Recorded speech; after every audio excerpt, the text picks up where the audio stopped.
नमस्कार। इस क्लास में हम मृदा का अध्ययन करेंगे। दोस्तों, मृदा किसी भी राष्ट्र के चरित्र का निर्माण करती है। किसी भी राष्ट्र के अर्थव्यवस्था, वहाँ का रहन-सहन और संस्कृति व सामाजिक परिवेश पर सबसे अधिक प्रभाव डालने वाला कोई कारक है तो वह है मृदा यानी सोइल। मृदा शब्द की उत्पत्ति लैटिन भाषा के सोलम शब्द से हुई है। इस सोलम शब्द का अर्थ होता है फ्लोर यानी फर्श। विज्ञान की जिस शाखा में मृदा यानी सोइल का अध्ययन किया जाता है उसे हम पेडोलॉजी कहते हैं। पेडोलॉजी में मृदा के भौतिक, रासायनिक गुणों का अध्ययन और उनका वर्गीकरण किया जाता है। मृदा में वनस्पतियों को पोषित करने की क्षमता होती है, उसमें प्राकृतिक जीवित व मृत पदार्थ पाए जाते हैं और उसमें जो पोषण की क्षमता होती है, उसे हम उर्वरता या फर्टिलिटी के नाम से जानते हैं। जिस मृदा में उर्वरता जितनी अधिक उच्च होती है, उन क्षेत्रों में विकास की ज़्यादा संभावनाएँ होती हैं। मृदा का निर्माण कैसे होता है तथा मृदा का अपरदन व अपक्षय से क्या संबंध है, तो इसके बारे में हम जानेंगे। मृदा निर्माण के लिए सबसे ज़रूरी जो कारक है, वो है मूल सेल या पैरेंटल रॉक जिसे कहते हैं। पैरेंटल रॉक की मूल सेल है, जैसे कि आग्नेय सेल से जो मिट्टी बनती है, जिसे हम रेगून मृदा कहते हैं। इसी प्रकार अवसादी चट्टानें हैं, रूपांतरित चट्टानें हैं, तो अलग-अलग जो चट्टानें होती हैं, उनसे जो मृदा का निर्माण होता है, वो मूल सेल कहलाता है और मूल सेल से ही मृदा के मौलिक गुण आते हैं। दूसरा इसका महत्वपूर्ण जो कारक है वो है क्लाइमेट यानी जलवायु। जलवायु मृदा निर्माण को सबसे अधिक प्रभावित करने वाला कारक है। जिस प्रकार उष्णकटिबंधीय क्षेत्रों की जो मृदाएं होती हैं उनमें और जो शीत क्षेत्रों की मृदाएं होती हैं उनमें बहुत अंतर होता है। शीत क्षेत्रों की मृदाएं अक्सर अल्प विकसित रह जाती हैं, जबकि उष्णकटिबंधीय क्षेत्र और शुष्क क्षेत्रों की जो मृदा है वो उनका जो सोइल प्रोफाइल अधिक विकसित होता है। तो जलवायु जो है वो मृदा के निर्माण को प्रभावित करने वाला एक महत्वपूर्ण कारक है। इसी प्रकार तीसरा जो महत्वपूर्ण कारक है वो है रिलीफ यानी धरातल। धरातल है जिसमें धरातल का ढाल है वो मृदा निर्माण को सबसे अधिक प्रभावित करता है। धरातल में जहाँ पर्वतीय क्षेत्र की बात करें तो वहाँ पर मृदाएं अल्प विकसित पाई जाती है। उनका जो मृदा परिच्छेदिका है, सोइल प्रोफाइल है, वो कम विकसित होती है। और समय जो है वो इसका एक और महत्वपूर्ण घटक है कि मृदा का जो निर्माण है उसमें बहुत अधिक समय लगता है। इसलिए समय का एक महत्वपूर्ण घटक है। मृदा का अपरदन होने में बहुत कम समय लगता है, लेकिन मृदा को बनने में बहुत एक लंबी अवधि लगती है। जैविक क्रियाएं भी मृदा निर्माण का एक महत्वपूर्ण कारक है। इसमें जैविक क्रियाओं में हम एडिफेंस को शामिल करते हैं, जैसे मृदावासी एडिफेंस यानी मृदा में रहने वाले विभिन्न प्रकार के छोटे-छोटे जीव, तो वो भी मृदा निर्माण में अपना योगदान देते हैं। तो इस प्रकार इन सभी कारकों से मिलाकर के मृदा का निर्माण होता है। मृदा का अपरदन विभिन्न प्राकृतिक कारकों के माध्यम से मृदा एक स्थान से कट करके दूसरे स्थान पर चली जाती है, जिसे हम मृदा का अपरदन कहते हैं। तो इन कारकों में जैसे बहता हुआ जल है या वायु है, ये कारक इसमें शामिल होते हैं। यह जो प्रक्रिया होती है ये एक्स-सिटू होती है। मृदा का जो अपरदन है वो मृदा की पोषण क्षमता को कम कर देता है, क्योंकि इससे जो मृदा की ऊपरी जो पोषित परत होती है, पोषक तत्वों से युक्त परत होती है, वो उसको हटाकर अन्यत्र ले जाती है। इस प्रकार अपरदन जो है वो इसको मृदा का स्तू माना गया है। इसी प्रकार जो अपक्षय है जो कि एक इन सिटू प्रक्रिया है। इन सिटू का अर्थ होता है स्वस्थान, यानी जबकि कोई चट्टान भौतिक, रासायनिक या जैव रासायनिक क्रियाओं के द्वारा अपने ही स्थान पर क्षयित होती है, उस प्रक्रिया को हम अपक्षय कहते हैं। तो यह घटना जो होती है, यह प्रक्रिया यह इन सिटू यानी स्वस्थान उसी स्थान पर होती है, इसमें गति शामिल नहीं होती, इसलिए इसको इन सिटू प्रक्रिया कहते हैं। तो अपक्षय की मृदा निर्माण में बहुत ही महत्वपूर्ण भूमिका होती है।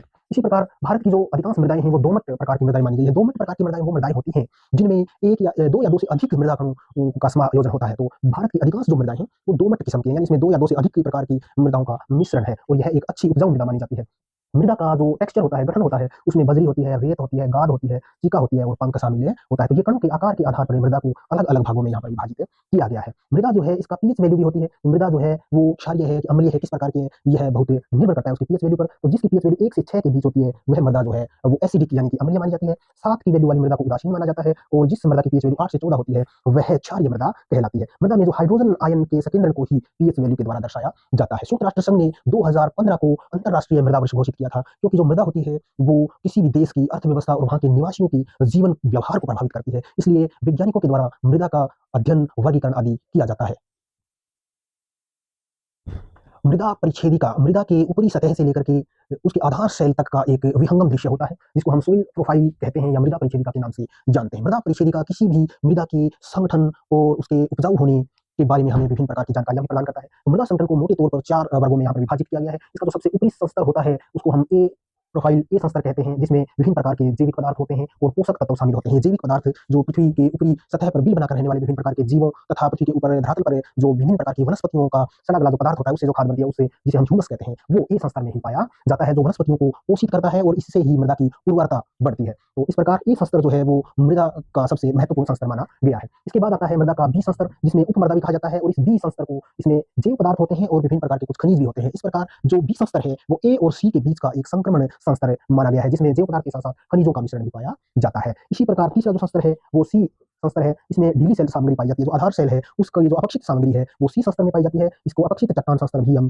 कहते हैं। और इस प्रकार जो इसका आखिरी और चौथा जो इसका परत है वो है जनक चट्टान या आधार सेल, जिसे हम डी होराइजन भी कहते हैं। आधार सेल है वो मूल सेल है जिससे मृदा का निर्माण होता है। विद्यार्थियों, मृदा का उपजाऊपन जो है वो बहुत ही महत्वपूर्ण माना गया है और मृदा का जो अपरदन है वो मृदा के उपजाऊपन को कम करता है। तो राजस्थान से एक बहुत ही महत्वपूर्ण योजना शुरू की गई थी 19 फरवरी 2015 को, जिसमें मृदा स्वास्थ्य कार्ड जो है वो प्रारंभ किए गए थे। तो राजस्थान के सूरतगढ़ से मृदा स्वास्थ्य योजना का आरंभ किया गया था और उस योजना का ध्येय वाक्य यही है कि स्वस्थ धरा खेत हरा। तो इस प्रकार मृदा के स्वास्थ्य को लेकर के भी आज जो प्रयास किए गए हैं वो बहुत ही महत्वपूर्ण अच्छे प्रयास किए जा रहे हैं। तो मृदा स्वास्थ्य कार्ड जो प्रत्येक किसान को प्रदान किया जा रहा है उसकी भी हमें जानकारी होना आवश्यक है।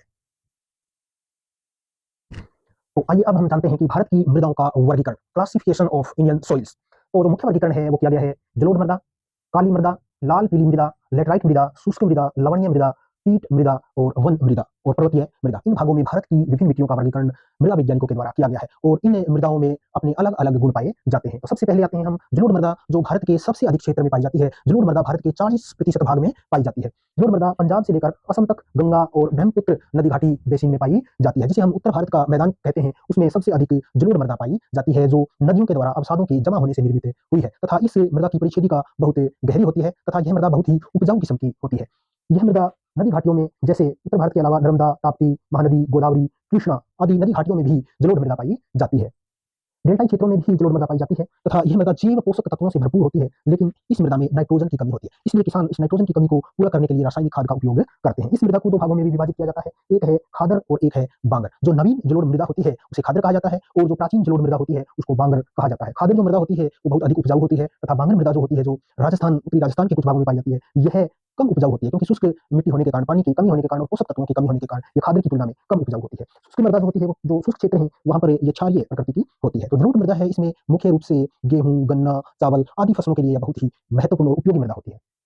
अब आते हैं हम दूसरे प्रकार की मृदा, जिसे हम काली मृदा भी कहते हैं। काली मृदा या ब्लैक सोइल, इसका निर्माण बेसाल्ट चट्टानों से हुआ है। बेसाल्ट चट्टानें भारत में मुख्य रूप से जो दक्कन का पठार है, दक्कन ट्रेप में पाई जाती है, जिसमें महाराष्ट्र और गुजरात का हिस्सा शामिल होता है। और बेसाल्ट चट्टान के अपक्षित होने से जो काली मृदा का निर्माण हुआ है उसको हम रेबूर के नाम से भी जानते हैं। तो इस प्रकार इसको हम रेबूर मृदा भी कहते हैं। इस मृदा में लोहा, चूना और पोटास प्रचुर मात्रा में पाया जाता है, लेकिन इस मृदा में भी नाइट्रोजन की कमी पाई जाती है। यह मृदा दरारी मृदा भी कहलाती है क्योंकि जब इसमें शुष्कता आती है, पानी का अभाव होता है, इसकी आर्द्रता कम होती है, तो इस मिट्टी में दरार पड़ जाती है बड़ी बड़ी, इसलिए इसको दरार वाली मृदा भी कहते हैं। जो काली मृदा होती है यह कपास की मिट्टी के लिए बहुत ही उपजाऊ मृदा होती है, इसलिए इसे कपास वाली मृदा भी कहा जाता है। तो जलोढ़ मृदा और काली मृदा के बाद में अब हम आते हैं तीसरे प्रकार की मृदा, जिसे कहते हैं हम लाल पीली मृदा। लाल पीली मृदा का निर्माण कायांतरित सेलों के अपक्षयन से हुआ है। इस मृदा में लोहा और सिलिका पदार्थों की प्रचुरता पाई जाती है। लोहे ऑक्साइड के कारण ही लाल पीली मृदा जो है इस कारण लाल होता है, क्योंकि इसमें लोहे ऑक्साइड पाए जाते हैं। लाल पीली मृदा भारत के पश्चिमी घाट के गिरिपदीय क्षेत्र में पाई जाती है। इसके अलावा यह भारत में उड़ीसा, छत्तीसगढ़ में भी लाल पीली मृदा पाई जाती है। यह अम्लीय प्रकृति की होती है तथा इसमें नाइट्रोजन पदार्थों का अभाव पाया जाता है। भारत की लगभग सभी मृदाओं में नाइट्रोजन पदार्थों का अभाव पाया जाता है, इसी कारण किसान है वो रासायनिक खादों का उपयोग करते हैं उर्वरता बढ़ाने के लिए। अब आते हैं हम चौथे प्रकार की मृदा, और यह मृदा कहलाती है लेटराइट मृदा। तो लेटराइट शब्द है वो लैटिन भाषा के लेटर शब्द से बना है और इसका अर्थ होता है ईंट, अर्थात यह ईंट बनाने के लिए सबसे उपयोगी मृदा मानी जाती है लेटराइट मृदा। और इसमें भी लोहे ऑक्साइड के कण पाए जाते हैं, जैसे लाल पीली मृदा में पाए जाते हैं। तो लोहे ऑक्साइड के इन्हीं कणों के कारण यह लाल रंग की मृदा होती है लेटराइट मृदा, जो कि उच्च ताप और उच्च वर्षा वाले क्षेत्रों में मिलती है। ये इसकी महत्वपूर्ण विशेषता है, क्योंकि जहाँ पर अत्यधिक वर्षा होने के कारण इस मृदा का तीव्र निक्षालन होता है और तीव्र निक्षालन के कारण यह मृदा है, इसकी ऊपरी जो सतह है उससे पोषक तत्व निचली सतहों में चले जाते हैं। इस प्रकार तीव्र निक्षालन के कारण उष्णकटिबंधीय क्षेत्रों में विकसित होती है। इसकी उर्वरता कम होती है और यह प्रायद्वीपीय पठार के ऊंचे क्षेत्रों में तथा केरल और तमिलनाडु में यह मृदा पाई जाती है। तो लेटराइट मृदा है, इसकी विशेषता यह है कि आंध्र प्रदेश, केरल और तमिलनाडु में काजू की फसल के लिए लेटराइट मृदा भी बहुत ही महत्वपूर्ण मृदा है। अब हम आते हैं शुष्क मृदा में। शुष्क मृदा है जिसको एरिड सॉइल कहते हैं। यह मिट्टी शुष्क क्षेत्रों में जहाँ पर 75 सेंटीमीटर या इससे कम वर्षा होती है वहाँ पर बलुई मिट्टी पाई जाती है। बलुई मिट्टी है, यहाँ पर इन क्षेत्रों में अत्यधिक तापमान रहता है, इस कारण यहाँ वाष्पीकरण अधिक होता है और वर्षा कम होती है। यह जो बलुई मिट्टी है इसके निचले संस्तर में चूना पदार्थ पाया जाता है और यहाँ जो पदार्थ है और नाइट्रोजन है यहाँ पर बहुत ही कम या नहीं के बराबर पाया जाता है। बलुई मिट्टी मुख्य रूप से राजस्थान और थार के मरुस्थल में पाई जाती है। तो इस प्रकार इसे हम डेजर्ट सॉइल में भी शामिल कर सकते हैं। अब हम आते हैं लवणीय मृदा। ऐसी क्षेत्र जहाँ पर अधिक वर्षा होती है या जो भूमियां जलाक्रांत रहती हैं, ऐसी भूमि में लवणीय की मात्रा अधिक पाई जाती है। और किसी का क्रिया जो होती है कैपिलरी एक्शन, उसके अंतर्गत जो लवणीय पदार्थ हैं वो निचली सतह से मिट्टी की ऊपरी सतह में शामिल होने लगते हैं और इससे जो मृदा की लवणीयता बढ़ जाती है। ऐसी लवणीय भूमि का जो प्रमुख क्षेत्र है वो गुजरात है और राजस्थान के भी कुछ क्षेत्रों में लवणीय मृदा मिलती है। अब हम आते हैं विद्यार्थियों पीट मृदा। पीट मृदा जो डेल्टाई क्षेत्रों में मिलती है, जहाँ नदियां समुद्र में गिरती हैं और नदियां डेल्टा बनाती हैं, उन क्षेत्रों में पीट मृदा होती है। और यहाँ पर वनस्पति की बहुत अधिक वृद्धि होती है। पीट में मृदा जो है वो एक प्रकार से बहुत ही उपजाऊ मृदाएं होती हैं, क्योंकि इनमें जो जैविक पदार्थ है वो 40 से 50% होता है। ये मृदाएं पश्चिम बंगाल, ओडिशा और तमिलनाडु आदि क्षेत्रों में मिलती हैं। अब आते हैं हम वन मृदा, यानी वन्य क्षेत्र या फॉरेस्ट रीजन में मिलने वाली मृदाएं वन मृदा कहलाती है। ये हिमालय के शंकुधारी जो क्षेत्र हैं वहां पर भी वन मृदाएं मिलती हैं। वन मृदाएं बहुत ही उपजाऊ किस्म की होती हैं तथा वन मृदाओं में पोषक तत्व प्रचुर मात्रा में पाए जाते हैं। पर्वतीय क्षेत्रों में जो मृदाएं मिलती हैं उनमें चाय, कॉफी आदि की खेती प्रमुख रूप से की जाती है। तो इस प्रकार विद्यार्थियों आप समझ गए होंगे कि भारत की मृदाओं को विभिन्न भागों में वर्गीकृत किया गया है और इनके बेसिक जो फीचर हैं, जो गुण हैं वो आप समझ गए होंगे। धन्यवाद। जय हिंद।